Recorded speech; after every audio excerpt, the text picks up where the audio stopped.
A comunidade Narrações Imersivas acaba de chegar. Torne-se membro e tenha acesso a todos os nossos livros, sem interrupções ou propagandas. E em formato de MP3, ouça diretamente da nossa plataforma no Hotmart.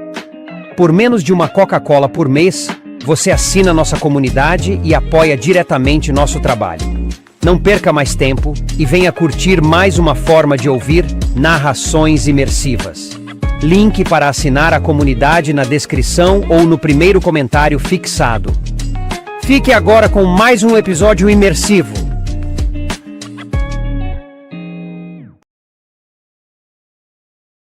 Percy Jackson e os Olimpianos. Escrito por Rick Riordan. Livro 2, O Mar de Monstros. Narração: Danilo Oliveira. Capítulo 18. A invasão dos pôneis de festa. Mano a mano, desafiei Luke. Do que você tem medo? Luke franziu o lábio. Os soldados que estavam prestes a nos matar hesitaram, aguardando as ordens dele. Antes que ele pudesse dizer alguma coisa, Ágreo, o homem-urso, irrompeu no convés, levando um cavalo voador. Era o primeiro Pégaso preto puro que eu já vira, com as asas de um corvo gigante. A égua Pégaso empinou e relinchou. Pude entender seus pensamentos. Ela estava chamando Ágreo e Luke de nomes tão feios que Kiron teria lavado seu focinho com sabão para selas. Senhor! Bradou Ágreo, esquivando-se dos cascos do Pégaso. Seu corcel está pronto! Luke manteve os olhos fixos em mim. Eu lhe disse no último verão, Percy, disse ele. Você não pode me atrair para uma luta. E você continua evitando uma, reparei. Com medo de que seus guerreiros o vejam ser derrotado? Luke lançou um olhar para seus homens e viu que eu o tinha pego numa armadilha. Se ele recuasse, pareceria fraco. Se me enfrentasse, perderia um tempo precioso em sua caçada a Clarice. De minha parte, o melhor que podia esperar era distraí-lo, dando aos meus amigos oportunidade de escapar. Se alguém pudesse pensar em um plano para tirá-los dali, seria Annabeth. O lado negativo era que eu sabia o quanto Luke era bom em esgrima. Vou matá-lo rapidamente, decidiu ele, e ergueu sua arma. Mordicostas era meio metro mais longa que a minha espada. Sua lâmina reluzia com uma luz maligna cinza e ouro, onde o aço humano fora fundido com o bronze celestial. Eu quase pude sentir a lâmina lutando contra si mesma, como ímãs de polos opostos amarrados juntos. Não sabia como a lâmina tinha sido feita, mas senti algo trágico. Alguém morrera no processo. Luke assobiou para um dos seus homens, que lhe jogou um escudo redondo de couro e bronze. Ele me lançou um sorriso maligno. Luke, disse Annabeth, pelo menos dê a ele um escudo. Sinto muito, Annabeth, disse ele. Nesta festa, a gente traz o próprio equipamento. O escudo era um problema. Lutar com as duas mãos segurando apenas uma espada nos dá mais força, mas lutar com uma das mãos e um escudo nos dá melhor defesa e versatilidade. Há mais movimentos, mais opções, mais maneiras de matar. Pensei em Kiron, que me dissera para ficar no acampamento não importasse a que preço, e aprendesse a lutar. Agora ia pagar por não lhe ter dado ouvidos. Luke quase me matou na primeira investida. Sua espada passou embaixo do meu braço, rasgando minha camisa e roçando minhas costelas. Pulei para trás, contra-ataquei com contracorrente, mas Luke desviou minha lâmina com o escudo. Ora, Percy, caçoou. Você está fora de forma. Ele avançou de novo com um golpe na altura da minha cabeça. Eu me defendi e devolvi com uma estocada. Ele desviou facilmente para o lado. O corte nas minhas costelas doía. Meu coração estava disparado. Quando Luke investiu de novo, pulei para trás, para dentro da piscina, e senti uma explosão de força. Girei embaixo d'água, criando um turbilhão que emergiu da parte mais funda, explodindo diretamente na cara de Luke. A força da água o derrubou, o fez cuspir sem enxergar. Mas antes que eu pudesse atacar, ele rolou de lado e se pôs de pé novamente. Ataquei e cortei fora a beira de seu escudo, mas aquilo não o intimidou. Ele se agachou e investiu contra as minhas pernas. De repente, minha coxa ficou em fogo, com uma dor tão intensa que desabei. Meus jeans estavam rasgados acima do joelho. Eu estava ferido. Não sabia com que gravidade. Luke deu um golpe para baixo e eu rolei para trás de uma espreguiçadeira. Tentei me levantar, mas minha perna não suportava o peso. Percy! Baliu Grover. Rolei de novo quando a espada de Luke partiu a espreguiçadeira ao meio, com os tubos de metal e tudo. Arrastei-me em direção à piscina, tentando desesperadamente não desmaiar. Eu nunca conseguiria. Luke sabia disso. Ele avançou devagar, sorrindo. O fio de sua espada estava tingido de vermelho. Uma coisa que eu quero que você veja antes de morrer, Percy. Ele olhou para o homem-urso Oreios, que ainda estava segurando Annabeth e Grover pelo pescoço. Você pode comer o seu jantar agora, Oreios. Bon appétit! O homem-urso ergueu meus amigos e mostrou os dentes. Foi quando o Hades inteiro foi libertado. Zum! Uma flecha com penas vermelhas brotou na boca de Oreios. Com uma expressão surpresa na cara peluda, ele desmoronou no convés. Irmão! Gemeu Ágrio. Ele afrouxou as rédeas do Pégaso apenas por tempo suficiente para o corcel negro escoiceá-lo na cabeça e escapar voando, livre, sobre a baía de Miami. Por uma fração de segundo, os guardas de Luke ficaram atordoados demais para fazer qualquer coisa a não ser olhar para os corpos dos gêmeos ursos se dissolvendo em fumaça. Então se ouviu um coro selvagem de brados de guerra e um estrépito de cascos contra metal.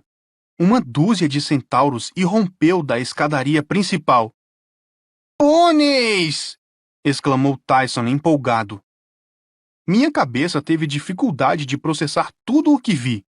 Kiron estava no meio da multidão, mas seus parentes não pareciam quase nada com ele. Eram centauros com corpo de garanhões árabes, outros com pelo dourado de palomino, outros com manchas laranja e brancas como paint horses. Alguns usavam camisetas de cores vivas com letras fosforescentes que diziam Pôneis de Festa, Divisão do Sul da Flórida. Alguns estavam armados com arcos, alguns com bastões de beisebol, alguns com pistolas de paintball. Um tinha a cara pintada como um guerreiro comanche e agitava uma enorme mão de isopor mostrando um grande número 1. Outro estava de peito nu e inteiramente pintado de verde. Um terceiro usava óculos com olhos vesgos presos a molas, balançando para cima e para baixo, e um daqueles bonés de beisebol que tem latas de refrigerante com canudinhos penduradas dos dois lados. Eles estouraram no convés com tamanha ferocidade e tanto colorido que por um momento até Luke ficou atordoado.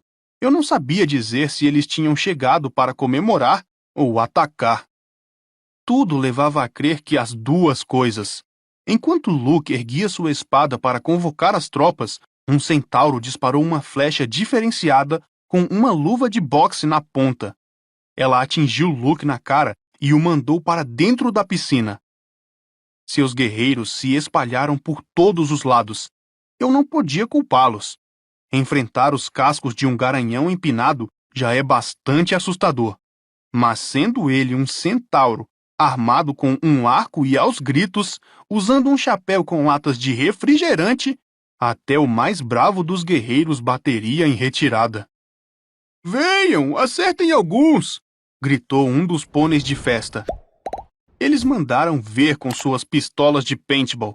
Uma onda de azul e amarelo explodiu contra os guerreiros de Luke, cegando-os e emporcalhando-os da cabeça aos pés. Eles tentaram correr, apenas para escorregar e cair. Kiron galopou até Annabeth e Grover, pegou-os com facilidade do convés e os colocou nas costas.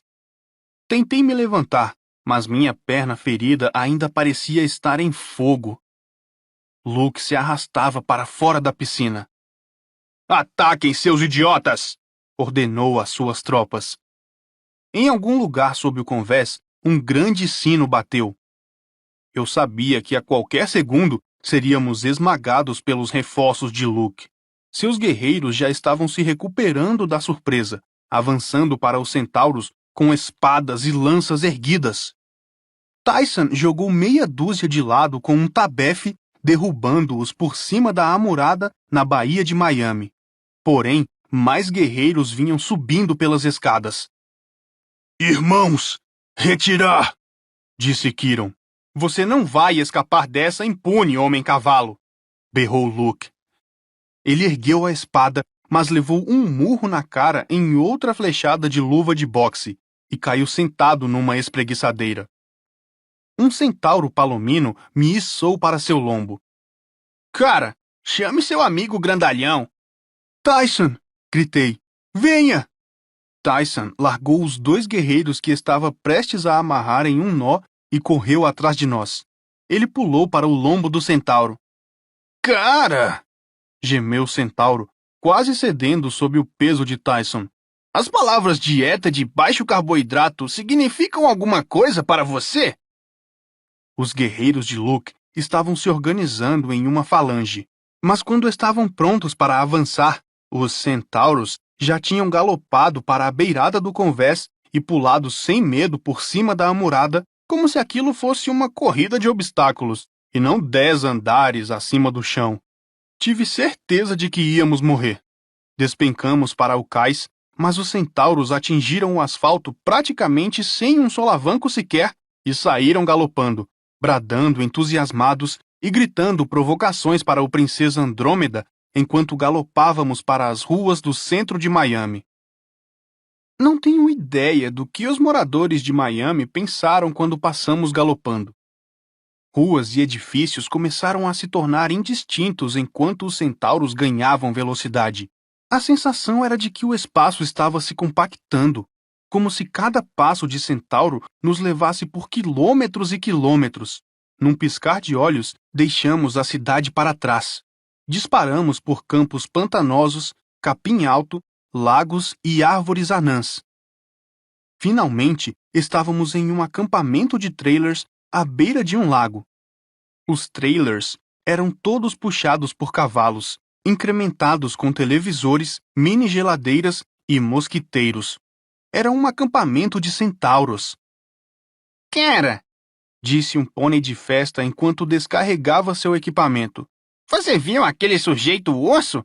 Parecia que estava dizendo: 'Epa, tem uma flecha na minha boca!'" O centauro com os óculos de olhos vesgos riu. "Aquilo foi fantástico!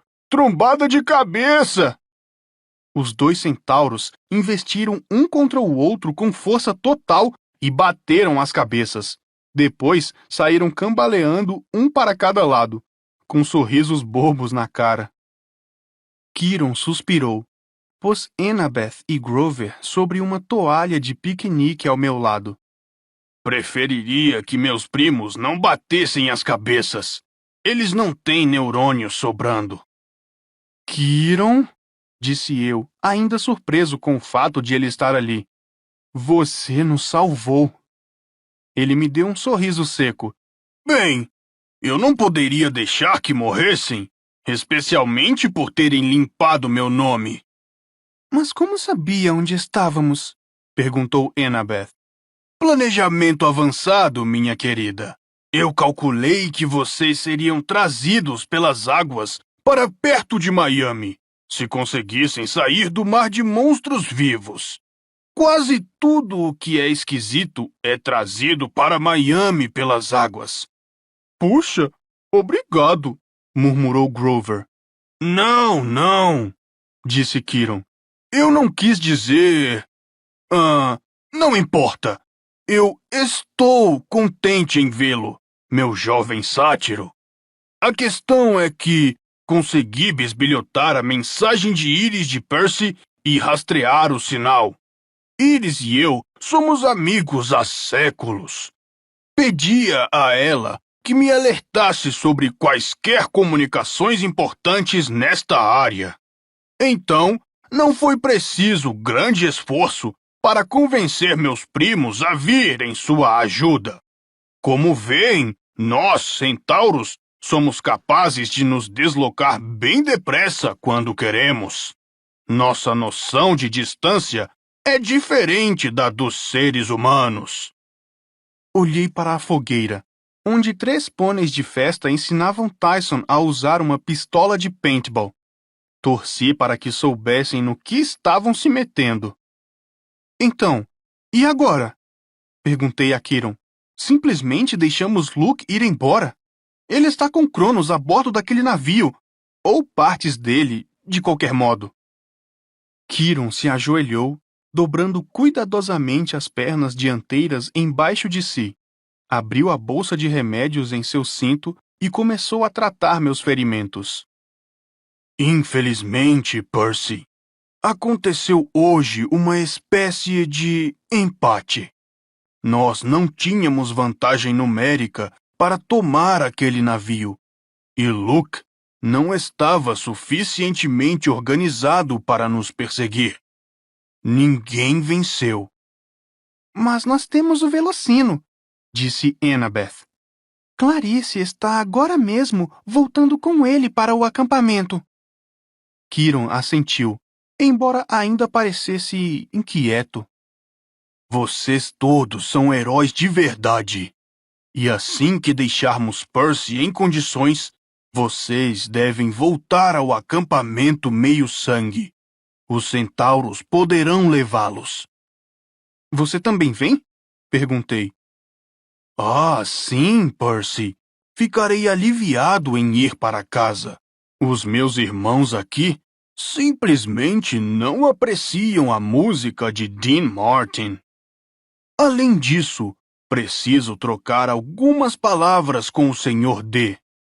Temos o restante do verão para planejar. Muito treinamento para fazer. E eu quero ver... Estou curioso a respeito do Velocino. Eu não sabia exatamente o que ele queria dizer, mas aquilo me deixou preocupado com o que Luke dissera. Eu ia deixar você levar o Velocino depois que eu tivesse terminado com ele. Ele estaria simplesmente mentindo? Eu aprendera com Cronos que sempre há um plano dentro de um plano. O Senhor Titã não era chamado de o Tortuoso à toa. Tinha meios de conseguir que as pessoas fizessem o que ele queria sem sequer se darem conta das verdadeiras intenções dele. Junto à fogueira, Tyson estava à vontade com sua pistola de paintball. Um projétil azul explodiu contra um dos centauros, arremessando-o de costas para dentro do lago. O centauro saiu sorrindo, coberto de lama do pântano e tinta azul, e com as 2 mãos fez sinal de positivo para Tyson. Annabeth, disse Kiron, quem sabe você e Grover poderiam ir tomar conta de Tyson e dos meus primos antes que eles... ensinem maus hábitos demais um ao outro. Annabeth olhou nos olhos. Houve algum tipo de entendimento entre eles. Claro, Kiron, disse Annabeth. Venha, garoto bode. Mas eu não gosto de paintball. Sim, você gosta. Ela pôs Grover sobre seus cascos e o levou em direção à fogueira. Kiron acabou de enfaixar minha perna. Percy, tive uma conversa com Annabeth a caminho daqui.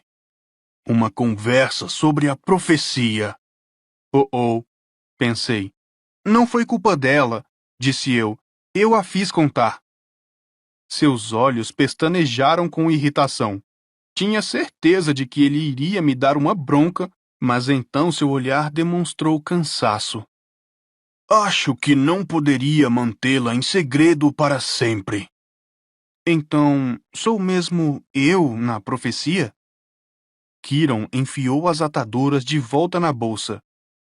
Eu gostaria de saber, Percy. Você ainda não tem 16 anos. Por ora, devemos simplesmente treiná-lo o melhor possível e deixar o futuro para as parcas. As parcas. Eu não pensava naquelas velhas senhoras fazia um bom tempo, mas assim que Kiron as mencionou, a ficha caiu em minha cabeça. É isso que aquilo significava. Kiron franziu o senho. É isso que o que significava? No último verão, o agouro das parcas, quando as vi arrebentar a linha da vida de alguém. Pensei que significasse que eu ia morrer imediatamente, mas é pior que isso. Tem algo a ver com sua profecia. A morte que elas previram vai acontecer quando eu tiver 16 anos. A cauda de Kiron varreu nervosamente a grama. Meu menino, você não pode ter certeza disso. Nós nem sabemos se a profecia é sobre você. Mas não existe nenhum outro filho meio-sangue dos três grandes. Que nós saibamos. E Cronos está retornando. Ele vai destruir o Monte Olimpo. Ele vai tentar, concordou Kiron. E a civilização ocidental junto, se não o detivermos. Mas nós vamos detê-lo. Você não estará sozinho nessa luta. Eu sabia que ele estava tentando me fazer sentir melhor, mas me lembrei do que Annabeth contara. Caberia a um só herói, uma decisão que iria salvar ou destruir o Ocidente. E eu tinha certeza de que as parcas me deram algum tipo de aviso sobre isso. Algo terrível iria acontecer, ou para mim, ou para alguém próximo de mim. Eu sou apenas uma criança, Kiron, disse eu sem forças. De que adianta um heróizinho de nada contra uma coisa como Cronos? Kiron conseguiu sorrir. De que adianta um heróizinho de nada? Joshua Lawrence Chamberlain me disse algo parecido certa vez, pouco antes de, sozinho, mudar o curso da guerra civil. Ele puxou uma flecha de sua aljava e girou a ponta afiada como navalha de um jeito que a fez brilhar à luz da fogueira. Bronze celestial, Percy. Uma arma imortal. O que aconteceria se você disparasse isto contra um ser humano? Nada, disse eu. Passaria através dele. Certo, disse ele. Os seres humanos não existem no mesmo nível que os imortais. Eles não podem nem mesmo ser feridos pelas nossas armas.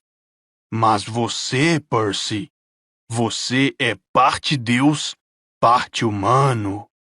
Vive em ambos os mundos. Pode ser ferido por ambos e pode influenciar ambos.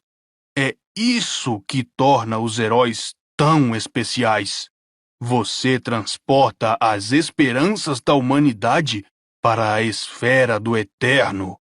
Os monstros nunca morrem. Eles renascem do caos e do barbarismo que sempre fermentam embaixo da civilização. O próprio material que torna Cronos mais forte. Precisam ser derrotados de novo e de novo mantidos encurralados. Os heróis personificam essa luta. Você enfrenta as batalhas que a humanidade precisa vencer a cada geração, a fim de continuar sendo humana. Entende? Eu não sei. Você precisa tentar, Percy, porque, seja você ou não a criança da profecia, Cronos acha que você pode ser. E depois de hoje, ele finalmente desistirá de levá-lo para o lado dele. Essa é a única razão de ele ainda não tê-lo matado, você sabe? Assim que ele tiver certeza de que não poderá usá-lo, irá destruí-lo. Você fala como se o conhecesse. Kiron franziu os lábios. Mas eu o conheço. Olhei para ele. Eu às vezes me esquecia de como Kiron era velho. É por isso que o Sr. D culpou você quando a árvore foi envenenada? Por isso disse que algumas pessoas não confiam em você? Sem dúvida. Mas Kiron, quer dizer, ora, vamos. Por que eles haveriam de pensar que você iria trair o acampamento por Cronos? Os olhos de Kiron eram de um castanho profundo, cheios de milhares de anos de tristeza. Percy, lembre-se de seu treinamento. Lembre-se dos estudos de mitologia. Qual é a minha conexão com o Senhor Titã? Tentei pensar, mas minha mitologia sempre foi toda confusa. Mesmo ali, quando ela era tão real, tão importante para a minha vida, eu tinha problemas em guardar direito todos os nomes e os fatos. Sacudi a cabeça. Você... deve a Cronos algum favor ou coisa assim? Ele poupou sua vida? Percy, disse Kiron, a voz inimaginavelmente suave. O Titã Cronos é meu pai.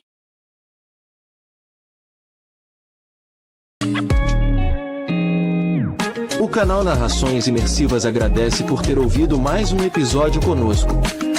Acompanhe nossa página no Instagram e fique por dentro de todas as novidades do canal. E se você vê valor nesse projeto, considere apoiá-lo. Faça parte da nossa comunidade no Hotmart. Até a próxima com mais uma narração imersiva.